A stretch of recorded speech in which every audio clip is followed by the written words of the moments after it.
Good morning and welcome to another edition of Hawk Blogger Mornings. I am Brian Nemhauser and you can find me on Twitter, Instagram, and trying to get set up on Blue Sky as well. Man, it's hard to get syncing working, but I'm working on it. I was in code this morning debugging JavaScript and Docker and all sorts of fun stuff, but we'll figure out if I can serve the people that are over there as well. Man, it is a Veterans Day, and I do want to take a moment just to express gratitude for everybody that served the country and made it possible for us to do absolutely frivolous things like talk about Seattle Seahawks and Chicago Bears football, as I'm sure we are going to do in this episode with Robert Mays, brought to you by Pagliacci Pizza. Robert, how are you doing on this fine Veterans Day? I'm doing well. I appreciate you saying that. Sometimes I don't think enough about that. My grandfather was in the Air Force for decades. He was like a lifetime Air Force member. He was a Chief Master Sergeant in the Air Force and did several tours in Vietnam and Korea. And it's just, he's been dead for almost 25 years now. And so I probably don't think about him enough, and I should spend some time today thinking about that. So thank you for reminding me of that. Yeah. Honestly, not to get too deep into that topic, but specifically, I was in New York on 9/11 with my 5.5-month-old at that point, and it was pretty, as you can imagine, jarring experience, traumatic experience, and that happened to also be the year that the Mariners set the record for the most their 116 win season. Seahawks, Michael. Anyway, the national anthem before sporting events took on a different meaning for me that year of like, God, we are lucky to be able to do this and to have this kind of country that allows us to really have pastimes, like to have that as something that's a thing and not just surviving. And so I absolutely have so much gratitude for the people that have paved the way and continue to sacrifice on our behalf. So absolutely, and appreciate your grandfather's service for that. Of course. So with that patriotic note, I'll say, I gotta tell you, like, I saw your tweet yesterday morning about, oh my God, I'm up to watch this game. And I thought about the juxtaposition, Robert, between you starting the day with that game and you ending the day with the Lions against the Texans. Could there be any bigger disparity between quality of football teams than probably maybe, but there's a pretty big difference between beginning of the day and end of the day. I think that there could be, just because the Texans have been pretty disappointing and they continue to be disappointing. I mean, we talked about this last week on our show leading into week 10. And honestly, we might need an addendum to it after what the Bears did yesterday. But we were asking, just kind of floating out the question of whether the Texans were the most disappointing. The Texans offense was the most disappointing unit in the NFL. And you could probably say the Bears offense is in that conversation, but I think the Texans offense at least lays a claim to that. So I think that'd be the only reason that maybe it isn't the widest gap that you could imagine. But where the New York Giants and Carolina Panthers sit right now and where the Detroit Lions sit right now, I think is pretty instructive to describe the haves and have-nots in the NFL. Yes. Is there, I mean, if you have a Lions team that has Jared Goff throwing 5 interceptions, down double digits, down 15 points on the road, and didn't even get Zadarius Smith in the lineup, and still wins that game, and honestly felt like they controlled the game from like the second quarter or for the third quarter on. How good is this Lions team? Do you feel like they are the class of the NFL? Do you feel like the undefeated Chiefs still are the team that deserves that credit? Where do you stand on the Lions relative to the rest of the league? I think there are parallels with the Lions and the Chiefs, and I say that for this reason. The Lions over the last couple of years, the Lions needed to score 35 if they were going to feel really comfortable at how that game was going to go. Their defense was a work in progress, to put it generously, over the last couple of seasons. They just didn't have the horses on that side of the ball to really keep up with the best teams in the league. I mean, think about what the second half looked like against the Niners last year and how that game slipped away from them. And what they did this offseason is they went out and they made a concerted effort to say, we're not doing that again. Like, we're going to have the corners in this building now that allow us to play that they want to play. And I always find it fascinating to see what sort of tinkering we look at on one side of the ball as teams are trying to figure out who they want to be, right? So if you look at the Lions, let's say 2 years ago in 2023, they're blitzing a lot. They're playing a lot of man coverage. They have this kind of aggressive mindset to the way that they want to play. And in the first half of last season, they pull back on that a little bit. They're playing a little bit more zone. They're playing a little bit more quarters. It's an aggressive version of zone coverage because that's where Aaron Glenn comes from. But it was a little bit different schematically and in terms of mindset to the team we saw in 23. And that wasn't really working that well, right? It wasn't producing the results that they wanted. So you saw Aaron Glenn in the back half of last season say, "F it, I'm going down how I want to go down. This is how I want to play." And they start playing a lot more man coverage. They start being a little bit more aggressive again. And so this offseason, it was really cool to watch them try to align the level of talent they were seeking out with the style of play that they want. And that's why you go get a Terry Arnold. That's why you go get a Carlton Davis. So now you have the corners to play this way. And then it coincides with development from some of your younger pieces. Right? And that's, I think, when we look at the Lions and how they've done this over the last 3 years and become really the ideal team for how you want to turn around an NFL franchise. Culture is first, right? Like what they play like and what Dan Campbell has done for them, that is number one. But I think how you seek out draft picks and then what sort of opportunities you give those draft picks is another one of those. They had so many picks over the last couple of years, and they never cut off opportunities for those picks. All those guys had an opportunity to learn on the job, and their development plan was really thoughtful and considered. And now you look at a guy like Jack Campbell, a guy like Brian Branch, steps that those players have taken, and you combine them with some of the microwaving that they did this offseason in trading for Carlton Davis. And I think that there's been a convergence of the thoughtful, considered timeline that they took for the first couple of years and some of the things that they knew it was time for that to push them over the top. And I think that's why this Lions team feels the way that it does right now. You know, and I think there's a lot of things that are interesting about the Lions, not the least of which is that the NFL, the quality of play in the NFL feels degraded for reasons we've talked about in the past: offensive line play, quarterback play, you know, graduation and retirement of the great quarterbacks that were in the league for all this time, all that kind of stuff. But so they play just a wonderful brand of football, offensively, defensively. They're aggressive, they're gritty. And one of the guys for me that, I mean, I loved in the draft, I have the receipts, and I'd say that deserves to have a conversation of whether he, even when Aiden Hutchinson was healthy, I think it's a question of whether Brian Branch stirs the pot on that Lions side of the ball more than any other player. I mean, he fits the run, he defends the pass, he can play nickel, he can play safety. His attitude and the way he shows up physically. Is there a better safety in football right now than Brian Branch? It's a really good question. I think when Kyle Hamilton is at his best, it's got sort of a similar consideration. And I think that there are a lot of parallels between those two guys. And that's just the archetype of being a spine of the defensive back right now in the modern NFL. And I think what's really interesting over the last 3 or 4 years, and we've seen the change actually happen with resource allocation too. There was a moment this offseason where the highest paid defensive back in the NFL was Antoine Winfield. It was not a cornerback. And so, and you've seen that happen a little bit along the lines, right? We look at the explosion in the defensive tackle market, look at the explosion in the guard market. We used to be in a place as a sport where the most valuable players you could have outside of cornerbacks were people who were on the perimeter, edge rushers, corners, receivers.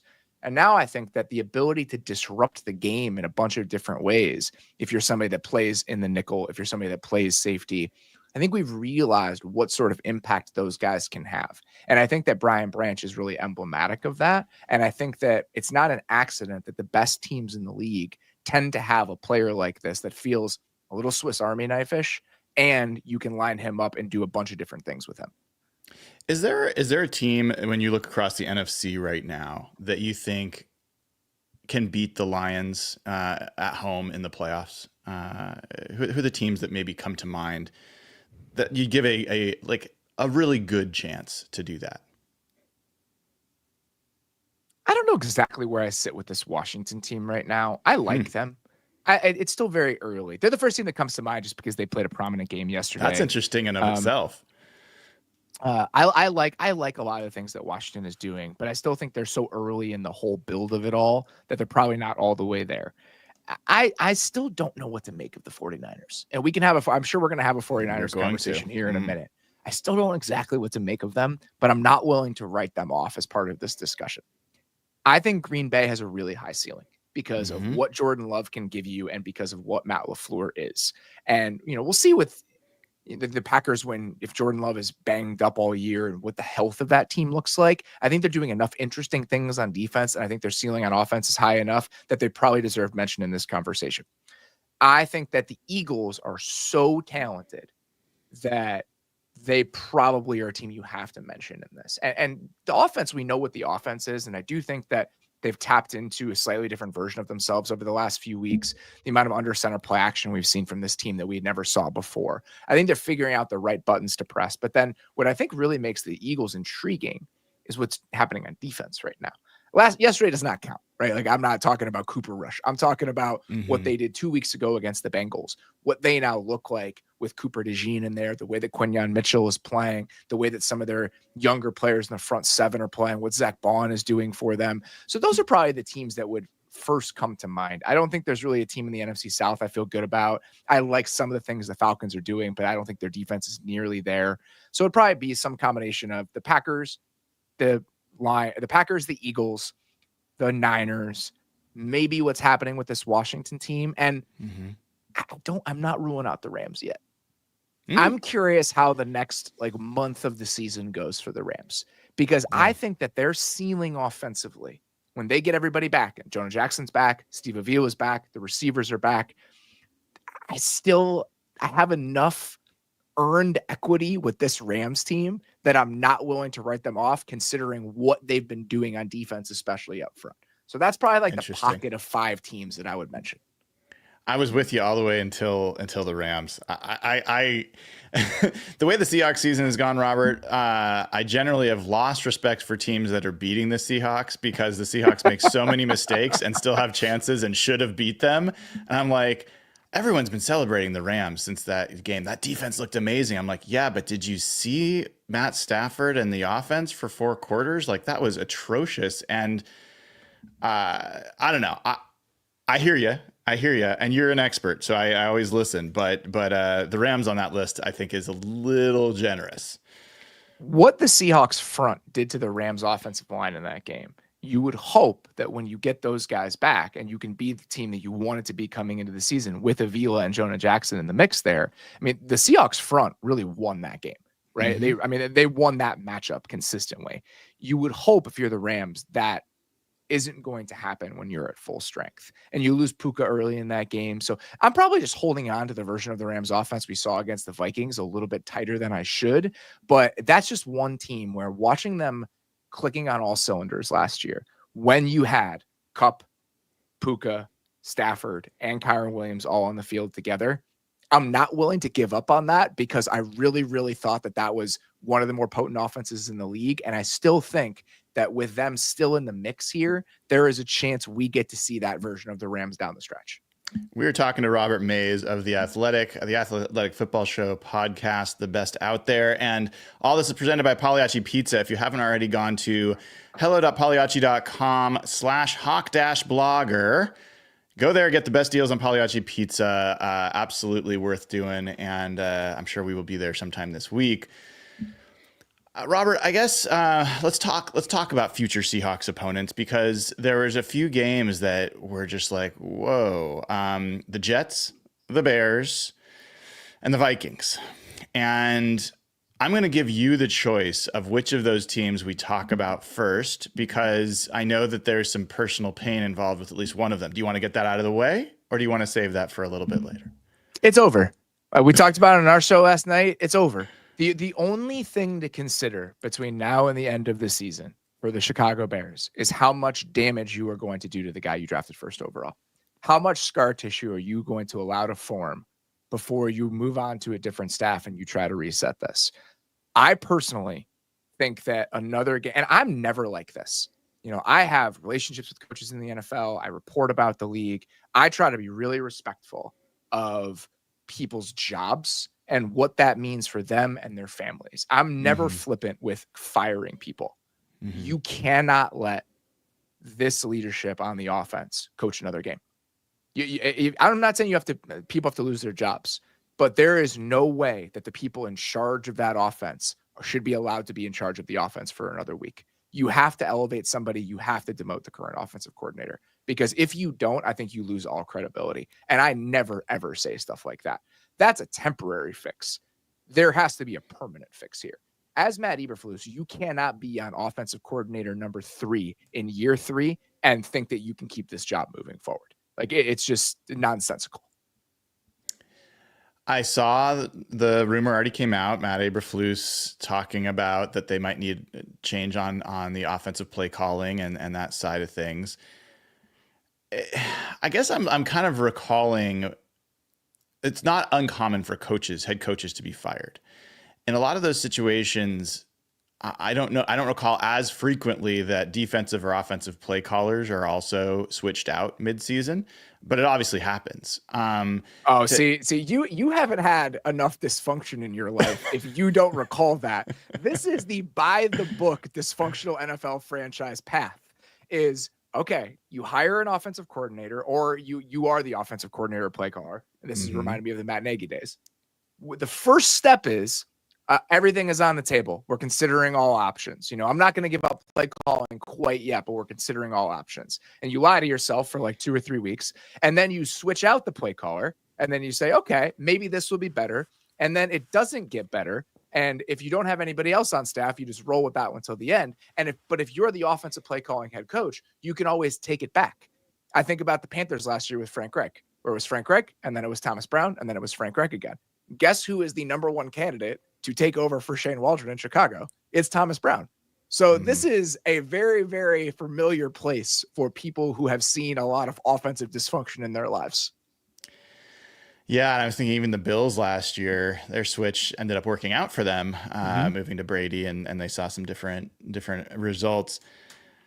Do you think that was an objectively good offense that wanted to get better? I think that's very worth pointing out. No one is walking through that door on this Bears staff right now to salvage this thing. The only thing that you're trying to get out of the next 8 weeks is to not have it be a disaster that is going to be an actively harmful experience for the guy you took with the number 1 overall pick. That's it. All right, that's the bar. I need your prognostication on something, Robert. The Bears and Seahawks play in Week 17. I already have my plane tickets for this game. It is a Thursday night game. Will it still be a Thursday night game by the time we get to Week 17, or will they flex that out? Because, as you may recall, they are now able to flex out Thursday night games, 2 per season. It's funny that you say this, because I was going to go to that game. I was planning to go to that game because it was the only game I could go to for the Bears this year, just based on the schedule. And I was going to go with my wife. She's never been to an NFL game before. I was like, this is the season for you to go to your first NFL game. And we were talking about this like 3 or 4 weeks ago. And now I would rather be anywhere else than to be at that game if things currently keep going down this path. So I wouldn't be surprised if they did, but you and I are on the same sort of page here when it comes to whether we were going to go to that game, and now wondering if it's even going to be worth it. Well, I'll be there one way or another. Question will be whether I have to change my flights to a Sunday. And yeah, I think the rule that got passed before last season was weeks 13 through 17. They're able to flex 2 Thursday night games. And it occurred to me this morning, I don't know, like that still seems like an entertaining game to me at this point. By week 17, will it feel entertaining? I don't know what the paths of these two teams will be. For all we know, the Bears, do you think it's possible that the Bears could change out their coaching staff and find new life? But like, they have talent. It's not like they're lacking talent. Do you think that Caleb Williams is just so harmed by what's gone on? Do you think that they don't have what they need to get the offense untracked? Is there a path to them kind of salvaging the back half of this year? Salvaging is probably strong. I think there's a path to not being embarrassing. I do think that path exists because of the requisite talent that they have on the roster, and the offensive line hopefully will get healthier. You know, that's something that you have to talk about when you think about yesterday's performance. They're down to offensive tackle 4 at left tackle. I believe their right tackle is like offensive guard 3, right? So yeah, that's right. Okay. So left tackle, Larry Borum was their left tackle, who was their 4th offensive tackle coming into the season. The right tackle was Matt Pryor, who was the swing guard. The center is Coleman Shelton, who really wasn't supposed to be the starting center coming into the year, but Ryan Bates was hurt during training camp. So Ryan Bates was center 1. He's now right guard 1 starting in yesterday's game. And then Tevin Jenkins gets hurt at some point in the game, and they have to put in Larry Kramer. So, or Doug Kramer, I don't know, but some Kramer. It doesn't really matter at this point. So you're down 4 offensive linemen in new spots. The one guy who has been around all year is the center, who's looked borderline unplayable for stretches of this season. So that's what was going on up front, which you guys definitely understand as Seahawks fans because it's a familiar life that you're living. But hopefully, if the offensive line gets a little bit better, and if there's some will to play football among the offensive players, which doesn't seem like there is right now under Shane Waldron, we get from constantly embarrassing to merely passable in the back half of the season. And I think that would be a market improvement. Last question here. Do you think Shane Waldron gets another job as an OC in the NFL? Does he go to college? Does he become an offensive assistant somewhere? Like, what's your expectation? What happens to Shane Waldron after this? I think there's going to be a significant break. I don't know when that opportunity would come again, but he's certainly not making another lateral move to another offensive coordinator job after this. I can't imagine that he would. I just think that what has happened this year, it would be really, really hard to sell this to your fan base. A guy that was replaced 10 games into the season, if that is what ends up happening, to make him your offensive coordinator in 2025 or 2026. I think it's going to require a long time off and some reputation management, and that might include a stint in college. I don't know what the exact path will look like, but it's going to be a long time before it happens again, if it does. My bet will be his old pal Sean McVay will find a spot for him to carry a clipboard somewhere on that sideline. We'll see. That certainly may happen. So a couple other future opponents. The Jets, don't want to go deep here, but whoa, they got boat raced in Arizona by a good Arizona team. I don't know if they're 31-6 good. That defense, from what I understand, statistically is like the worst defense in the NFL since Robert Saleh was fired. That is a team that's not lacking talent on that side of the ball. Are the Jets over? Like what Absolutely. do you do? What do you do with that team? I think it becomes a question of what you do with Aaron Rodgers and how you manage to break up that money. Because I think that there's a chance, I don't know all the ins and outs of it. I think that Jason Fitzgerald from Over the Cap, who's a Jets fan, was very much going through it on Twitter yesterday as he was talking about the potential options. I think it's the goal now is, can you get to a place where you can minimize his financial impact over the next couple of years? There's going to be some impact, but can you minimize it at least a little bit? And when you bring in a new coach, new general manager, which I think is absolutely inevitable at this point, do you have sort of a youth movement where you're just going to get as cheap as you can in a lot of these positions? If you look at the moves that they made this offseason, it wasn't just Rodgers. They traded for Devontae Adams. They signed Tyron Smith to a one-year deal. They brought in Morgan Moses. You have a lot of guys that were signed and acquired to make the most of a short-term window. Well, that window is closed. Now, Olaf Geno, who they drafted in the first round, now he becomes your starting left tackle next year. You still have a few defensive players that are young, ascending players, not necessarily cost controlled, but are building blocks that you can move forward with. So I just assume that they're not going to tear it down to the studs because there's still enough talent there where there's no need for that to happen. But I think that we're going to see a pretty hard reset for that franchise overall. Have the Vikings become the least impressive 7-win team in the NFL at this point? I think it depends on what you mean by least impressive. Like least dangerous. Yeah, probably. Because I think that as much as we had some really nice moments from Sam Darnold earlier in the season, like I think Steven Ruiz is the one that said this from The Ringer. I think it's very, very apt. It's like he still got that bozo in him, like Sam Darnold still has the Sam Darnold stuff. And when you can insulate him as much as possible, you can tamp some of that down. But I think for a lot of different reasons. One, defense is just kind of reacting to what this team is and, daring them to beat them a certain way. If you look at the amount of split safety coverages the Jags played yesterday, their thought was, we're not going to let the passing game beat us. Like, we're not going to let Justin Jefferson beat us. So I think that is a huge part of this. And I don't know if the running game can necessarily assert itself against teams like that. And then the protection issue, I also think is something worth bringing up. Like Sam Darnold, when pressured, it's like throwing water on a gremlin. Like, this is not a good situation. And when you lose Christian Darrisaw and now you slot in Cam Robinson into that spot, I think you're going to invite a certain level of volatility with that offense that probably wasn't there before, and it becomes a little bit more apparent. So I think that's part of it as well. Yeah, I think somewhere Geno Smith sent a little tip over to Sam Darnold to thank him for throwing 3 red zone interceptions to make people forget about his 2 red zone interceptions. Rough day for Sam Darnold. Let's talk about the 49ers. They get CMC back. I think getting Juwan Jennings back and putting him at X may have been as big or bigger of an injection to that offense than Christian McCaffrey's going to get all the oxygen. But talk about what you saw in that game, because it was at times impressive and at times like still not dominant.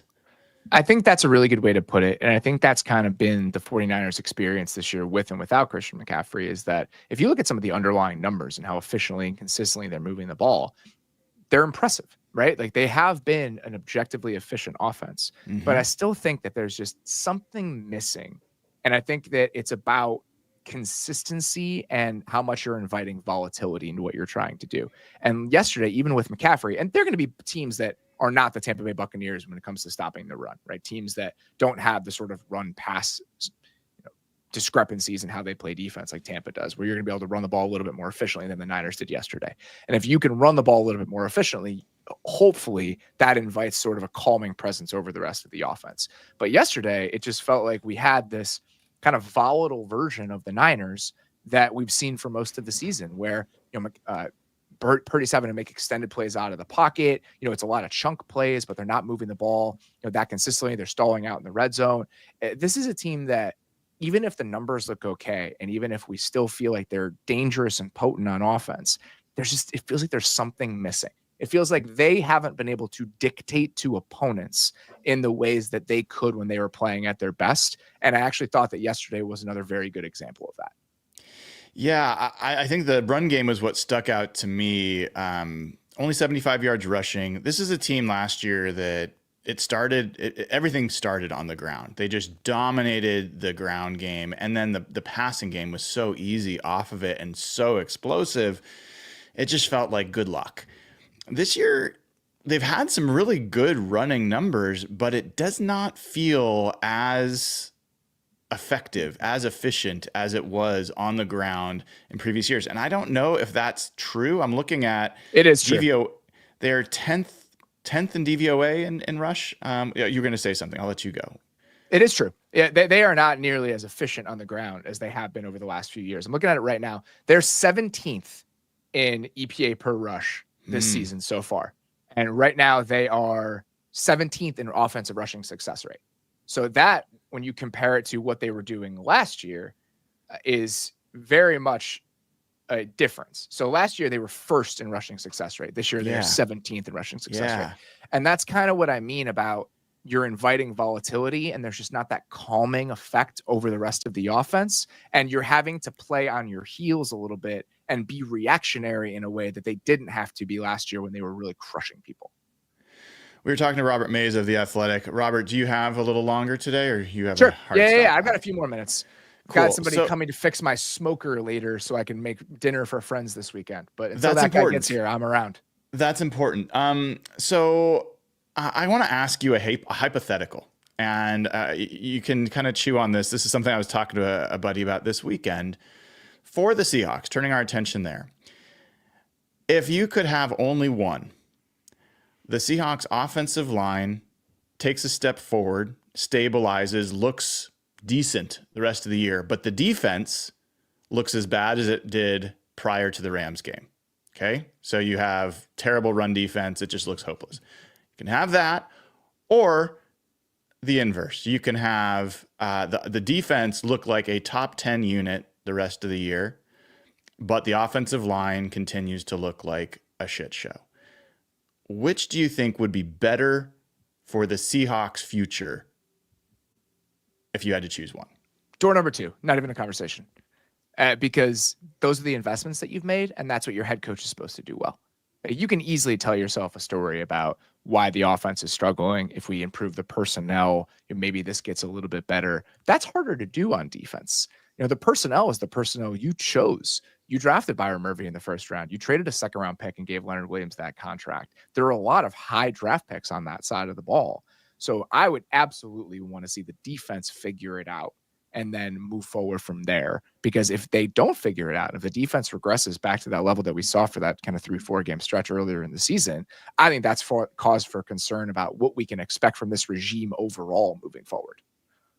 What do you think the like bar is for the defense to show enough promise that you're like, okay, they're on the right track? Might not have gotten all the way they where they want. Maybe it's not ideal, but what do you think has to be true the rest of the year for Mike Macdonald, John Schneider to exit and say, okay, that part of the plan is going appropriately? I don't know what sort of number I would put on it. I would say something like around an average to slightly above average defense is probably what I would want to see. They don't have to be a top 5 unit like they were over the first month of the season, but I think being able to solve some of the issues that were plaguing you when you were playing at your worst, like can the run defense look a little bit better now that you have a piece like Ernest Jones, some of those simulated pressures, just the creative ways that we saw them affecting the Rams last week. Is that something that can continue? So I think just making sure that you're plugging the holes that have ailed you over the course of this season and you look like a solid to good unit over the rest of the way, that to me feels like the only bar you need to clear. I don't think you have to be some sort of elite unit for me to feel good about the arrow and where it's pointed moving forward. As a unwavering Geno Smith supporter, are you looking forward to the chance that he can shed a can't play the 49ers label this weekend, or are you dreading the opportunity for him to once again maybe shrink in that situation? I want Geno to play football again because I want the stink of last week to be out of everyone's mouth, or the taste of last week to be out of everybody's mouth. It was funny yesterday. I think it was Brad Spielberger, who used to work for PFF and now works for an agency on the contract side. Mm-hmm. And he's a big Bears fan. And in watching that game yesterday, his response was, Geno's a baller, man. Like the fact that this could be the architect and coordinator for a top 12-ish defense or offense over the last couple of years says all you need to say about Geno Smith. And I echoed that point, and people were like, well, then why isn't Geno playing well this year? And it takes everything in my power to not respond to things like that. Because it's just one of those things like you haven't watched him play. Like with the Geno thing, like that's as simple as it is. And I never like going to that because I never want to be that guy where it's just like, you're just not watching enough tape. Like you're not watching this amount of stuff that I am. But when people say that about Geno, all I want to say is like, how much Geno Smith have you actually watched this year? Like how many Seahawks games have you sat and watched from beginning to end? Or did you watch the 2 red zone interceptions he threw last week on red zone and say, oh man, Geno Smith is having another terrible game? Because for anybody who actually watches him down to down, I think it's very, very difficult to come to any other conclusion other than this guy lifts everything else that is around him, and he is an objectively good NFL quarterback. I will tell you, Robert, I'm going to ask Mike Macdonald today, and I'm pretty sure I know what the answer is. So Mike Macdonald said everything is on the table going into the bye week. Personnel, like everything was on the table. I think I talked to you about this a little bit, but what I want to see right now is you've got a center who has the yips with snaps, and he's had it beyond this season. It's been an issue. He has played guard in the past. You have a new right tackle hopefully coming back, Abe Lucas, coming off of PUP. There's a chance he will come back. I want to see Connor Williams move to right guard and Anthony Bradford to exit. I want to see either Jalen Sundell, who at least we haven't seen yet at center, or Olu Olutimi. I'd prefer Jalen Sundell, who can snap the ball and is, I think, a little stouter than Olu Olutimi, and Abe Lucas. I want to see that much change because I don't think it can get worse than what we've seen in terms of quick pressure. And I think 62% of the pressures for the Seahawks are coming from the right guard and right tackle position. So I want to see some amount of change. Do you think there's any chance they would make a move that drastic? Yes. I think that there absolutely should be, because I think, like you said, it can't get any worse. Mm-hmm. And you saw what Houston did last week. Last night, they put Kenyon Green down. It did help at least a little bit, even if it didn't solve all their issues. And this is similar to the conversation we're having about the Bears. Like, when it can't get worse, you have to do something. You can't justify continuing with just the same group over and over again, expect the results to be different. And the quick pressure thing, it's undeniable. Like, he's had more of them than any other quarterback in the league, and there's really no way to consistently field the consistent offense when you're having to deal with that pretty much every single time you drop back. So I would not be surprised at all just to see them try something, because that would be better than continuing on this current path and hoping things are going to be different. All right, Robert, last question I had. I'm curious. We went through a golden era in the NFL with quarterbacks: Drew Brees, Tom Brady, Aaron Rodgers, Peyton Manning, on down the line, Ben Roethlisberger, like whoever you like. There was a lot of Hall of Fame level quarterbacks. It felt like we got this big influx of young quarterbacks that all seemed various levels of promising. I'm wondering, do you feel like the NFL is headed in a good place with the level of quarterback play and young quarterbacks that are coming in? Or are you concerned that even the new young hotshots are maybe not quite as good as the old hotshots that used to play the game? I've talked about this a lot over the last 3 or 4 months, and I think that part of the reason that it feels the way that it does right now is when you think about Peyton Manning, Tom Brady, Drew Brees, we're thinking about them older, deeper into their careers, right? So the year I always throw out when I'm thinking about like passing in the NFL and modern NFL is 2011. So that's the year where Aaron Rodgers won the MVP, but Matthew Stafford threw for 5,000 yards. Drew Brees threw for 5,000 yards. You had all these guys throwing for like 4,800 yards. And that season, Tom Brady is 12 years into his career at that point. He's in his mid-30s. Brees is in his mid-30s. Ben Roethlisberger is getting a little bit older. Philip Rivers is getting a little bit older. Those guys who were like 33 to 36 during that time, that group of quarterbacks does not exist in today's NFL. All of that era of quarterbacks is completely missing from the general pool of talent right now. Those are guys that would have been drafted in like 2011, 2010, 2012. All of those guys are out of the league at this point. Even if they were good at one point, they didn't age in the same way that previous golden age of quarterbacks did. Andrew Luck is not playing anymore. Cam Newton, Russell Wilson is a very diminished version of himself. So I think that's part of the reason that we're misconstruing this a little bit, is because we have a pocket of quarterbacks that just doesn't exist now compared to what it was 10 or 15 years ago. And there's a chance that's because those guys were just the golden generation, and this is actually the norm. But I think when you look at the younger quarterbacks in the league, I have the opposite approach, where I actually think that this is a really, really promising group of quarterbacks, because this younger tier, because again, we skipped a generation. So the generation that really makes up the best quarterbacks in the league right now, most of those guys are just hitting their primes. They're entering that era where we remember Brees and Brady and Roethlisberger and Rivers, Mahomes, Allen, Burrow, Lamar Jackson. All these guys are like 27, 28, 29 years old. And if you look at the way Lamar is playing and the way that Josh Allen has played over the last couple of years, we have this convergence of these physically talented marvels now really honing the mental aspects of the game. So I think that pocket of guys, Kyler Murray, you could throw in there. So you combine that with, I think, a group of younger players that's coming to the league this year, and it's actually pretty promising.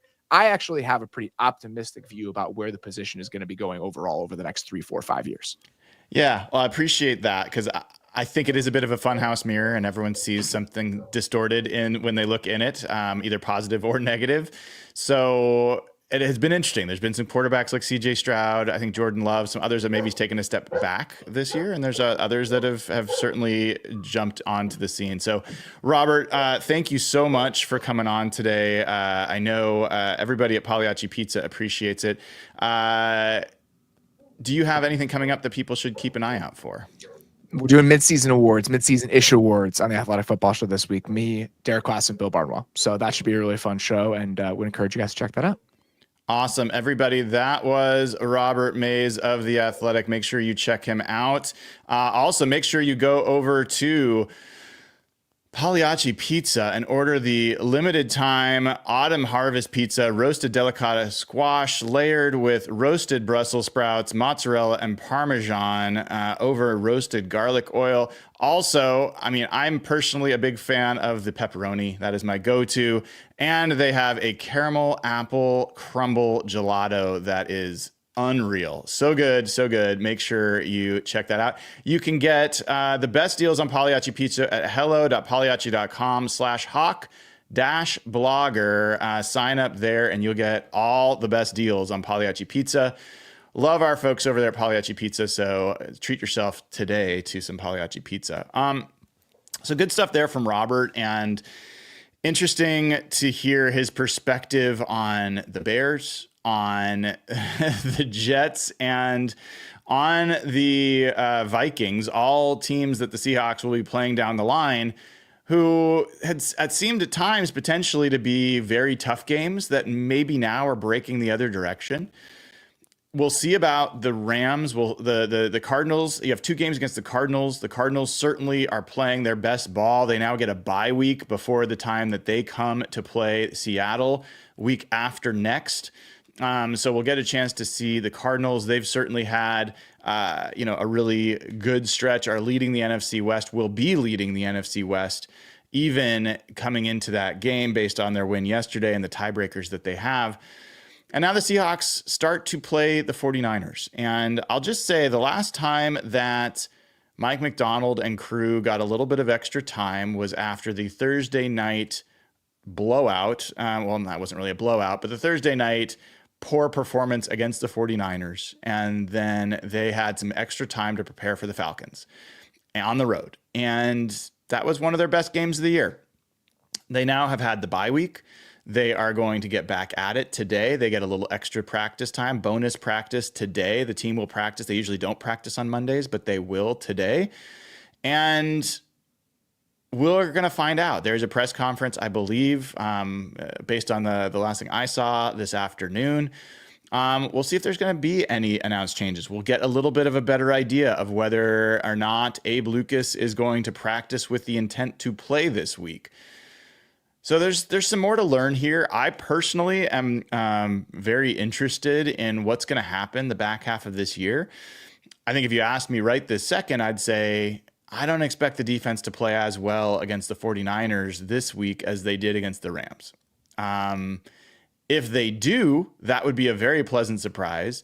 I am hoping that they don't look as leaky as they did the last time they played the 49ers, giving up huge explosive plays. I'd love to see that change. And I think that that's kind of the bar for me, is that if the 49ers do score, that they have to work for their points. And then offensively, it's either a positive or a negative, depending on how you approach it. For me, it's a positive.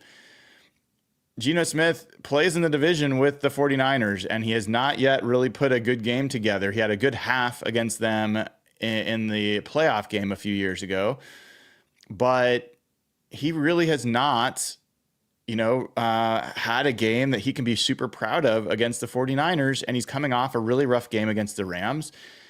This is a chance. This is another chance for him to change the storyline. Even if he plays really well against the 49ers, it will not erase the bad taste, I think, that people have in their mouths about how he's played at times against them over the years.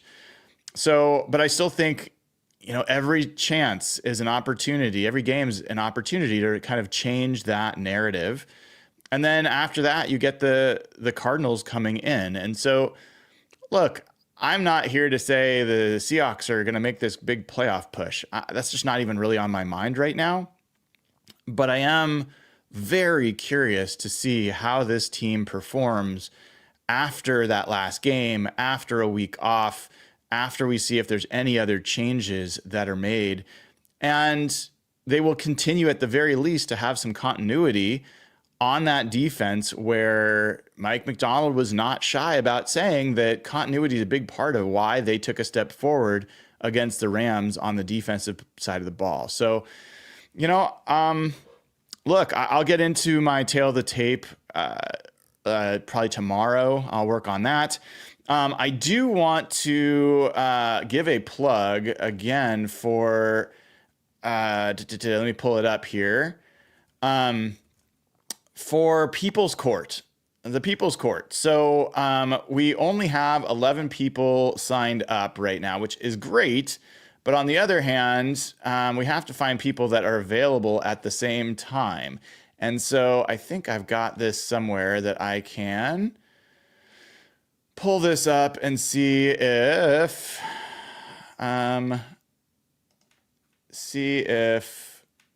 we have anybody on the same wavelength, same time available as. There we go. So I'm going to take a look here and see if we can find anybody that's available. This would be tomorrow. I think I'm going to check again with some folks, but I think we have a chance to do People's Court tomorrow. We might do a 9 a.m. show and do a Geno. I think we have a Geno Smith prosecutor and a Geno Smith defense attorney that's available tomorrow at 9 a.m. So I think we're going to be able to do People's Court tomorrow. We could use a a Mike McDonald prosecutor. If somebody wants to be a Mike McDonald prosecutor and make the case against Mike McDonald, we do have a defense attorney already available tomorrow at 9 a.m. Tuesday morning, November 12th, 9 a.m. If you are available, please let me know. Shoot me an email at brian@hawkblogger.com. We're looking for a Mike McDonald prosecutor. We also, if there's a Ryan Grubb prosecutor, we could have 3 trials tomorrow during the show. We have a Ryan Grubb defense attorney. So tomorrow at 9 a.m. is the time we want to do this, between 9 and 10 Pacific time. So we're looking for a Mike McDonald prosecutor, a Ryan Grubb prosecutor, and I think that's it. If we could get that, then I think we can have People's Court tomorrow, which would be fun. A little something silly. Why not? All right. I think, let me see if there's anything else I had for all of you. Other than that, no, I just want to thank you all. Make sure you give the show a like, click subscribe, click the bell to get notified when we go live. I may do an not emergency pod, but I may do a afternoon pod if there's interesting news that comes out of the press conference with Mike McDonald. And I know everybody's got their opinions about whether this is a good time or a bad time and whether you want to talk Seahawks or not. I'm all in, man. So as painful as it's been at times, I am super curious about what the rest of this year is going to look like, and looking forward to sharing it all with you. So take care, everybody. We'll see tonight. The Rams take on the Dolphins. Let's hope the Dolphins rise up and put the Rams back in their place. The Rams didn't deserve that game against the Seahawks, and I hope that they fall in this one. But we'll see. We'll see. All right, everybody. Take care. Have a great rest of your day. I am Brian Nemhauser. You can find me on Twitter, Instagram, and Blue Sky at Hawk Blogger. Take care. Have a good one.